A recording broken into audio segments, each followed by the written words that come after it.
Mitt Romney says it's back to work after celebrating a comfortable win in the New Hampshire primary.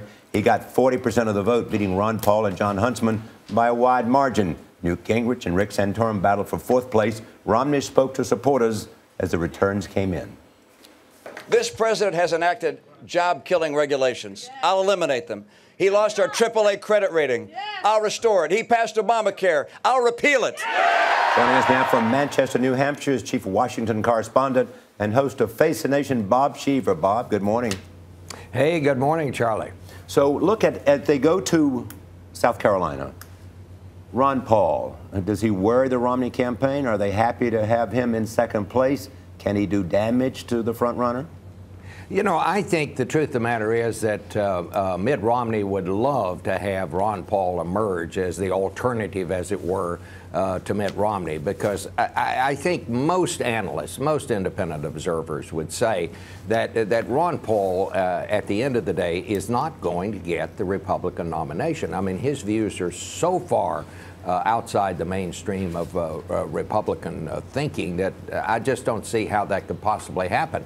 The good news for Mitt Romney about Ron Paul is as long as he continues to get a significant portion of the vote in these primaries, it keeps anybody else from getting a larger percentage. So I think in a funny kind of way, Ron Paul is good news for Mitt Romney.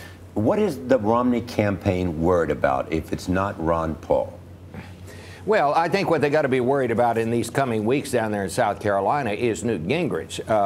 Newt Gingrich may or may not be a factor from here on in. He didn't score very well up here in New Hampshire yesterday, but this supporter of his out in Las Vegas, this casino owner that gave his super PAC $5 million, that's going to be converted into instant television commercials out there in South Carolina. And if you thought you saw a lot about Mitt Romney looting businesses back at Bain Capital and all that kind of stuff, and about flip-flopping and all of that, you're going to see that multiplied by a factor of 12 down there in South Carolina, which is a place where they sort of like really down and dirty politics. So get ready, strap yourself in. This is going to be something. All right. It is known to be a little nasty. Ain't seen nothing yet. We've talked a little bit this morning, Bob, about this question of conservatives coming together. When does the party get behind one candidate, looking like it could be Mitt Romney? Is it after South Carolina, after Florida, Super Tuesday? How long does this battle go on internally?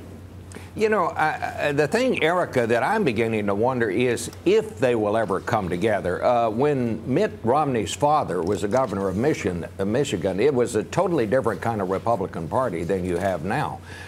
These are people who are very, very committed. I mean, it's hard to see in my own mind, Rick Santorum's folks going over to Ron Paul, and I don't think Ron Paul's people are going over to anybody. I think they're going to stay just as they are for Ron Paul. I think the question that really has to worry Mitt Romney or whoever winds up with the nomination, I think it's going to be Mitt Romney, is once you come out of the convention, will Ron Paul then form a third party and try to, just for what he calls the sake of principle, try to run? If he does, I think that's really bad news for the Republicans, but I think it's a live possibility. Bob Schieffer, always appreciate it. Thank you.